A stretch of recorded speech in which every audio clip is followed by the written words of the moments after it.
নমস্কার। আপনাদের মার্চ মাস থেকে বেশ কয়েকটি নিয়ম পরিবর্তন হতে চলেছে। ইতিমধ্যে আপনাদের সেই নিয়ম জারিও হয়ে গেছে। এই নিয়ম যদি আপনারা না জেনে থাকেন সেক্ষেত্রে আপনারা বিভিন্ন সমস্যার সম্মুখীন হতে পারেন। তো অবশ্যই শেষ পর্যন্ত ভিডিওটিকে দেখবেন এবং আপনারা এবং আপনাদের আত্মীয় স্বজনকে অবশ্যই জানিয়ে দেওয়ার চেষ্টা করবেন এই ভিডিওটির মাধ্যমে। তো চলুন ভিডিওটি শুরু করা যায়। তার আগে আপনারা অবশ্যই এই ভিডিও ডেসক্রিপশনে আমাদের একটি হোয়াটসঅ্যাপ গ্রুপ এবং টেলিগ্রাম গ্রুপের লিঙ্ক রয়েছে, ওখানে যুক্ত যান। ওখান থেকে আপনারা প্রত্যেক দিন সমস্ত রকম খবর সবার আগে পেয়ে যাবেন।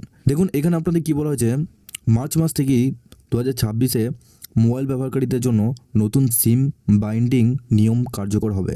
এই নিয়মের অধীনে হোয়াটসঅ্যাপ এবং অন্যান্য মেসেজিং অ্যাপগুলিকে ফোনে সক্রিয় সিম কার্ডের সঙ্গে লিঙ্ক করতে হবে, অর্থাৎ যে কোনো ফোনে সংশ্লিষ্ট সিম কার্ড থাকতে হবে। এটি জাল অ্যাকাউন্ট ও অনলাইনে জালিয়াতি প্রতিরোধে সাহায্য করবে। বন্ধ হয়ে যাবে ইউটিএস ব্যবস্থা। 1 মার্চ থেকে ভারতীয় রেলওয়ে তাদের পুরনো টিকিট বুকিং অ্যাপ ইউটিএস বন্ধ করে দেবে। যাত্রীদের এখন টিকিট বুকিংয়ের জন্য রেল ওয়ান অ্যাপ ব্যবহার করতে হবে। অর্থাৎ ইউটিএস বন্ধ হয়ে যাচ্ছে এবং রেল ওয়ান যে অ্যাপটা রয়েছে সেই অ্যাপটা কিন্তু চালু হচ্ছে। এই নতুন অ্যাপের মাধ্যমে যাত্রীরা সহজেই অসংরক্ষিত টিকিট এবং প্ল্যাটফর্মের টিকিট বুক করতে পারবেন। দূরপাল্লা ট্রেনের টিকিট কাটা থেকে ট্রেন ট্র্যাকিং করা যাবে। রেলওয়ে জানিয়েছে নতুন অ্যাপটি আগের তুলনায় আরও সহজ এবং নিরাপদ হবে। ন্যূনতম ব্যালেন্সের নিয়মে পরিবর্তন হয়ে গেল। সবথেকে গুরুত্বপূর্ণ যে পরিবর্তন তা হলো ব্যাংকের মিনিমাম ব্যালেন্সের নিয়ম।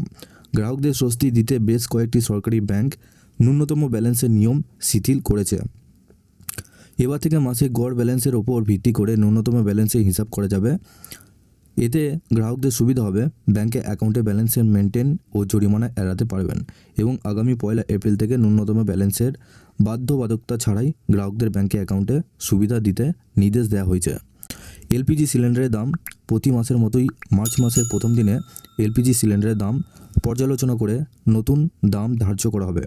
এলপিজি সিলিন্ডারের দাম বাড়তে পারে বা কমতে পারে, পাশাপাশি সিএনজি, পিএনজি এবং এভিয়েশন ফুয়েলের দামও পরিবর্তন হতে পারে। যদি বিমানের জ্বালানির দাম বাড়ে তাহলে ফ্লাইটের টিকিটের দামও বেড়ে যাবে। ইউপিআই লেনদেনের নিরাপত্তা বৃদ্ধি।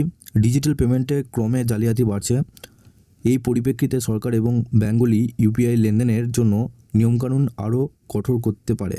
শোনা যাচ্ছে এবার বড় লেনদেনের জন্য শুধু ইউপিআই পিন দিলে হবে না, সুরক্ষার জন্য আরও এক স্তর নিরাপত্তা বলয় যোগ করা হতে পারে।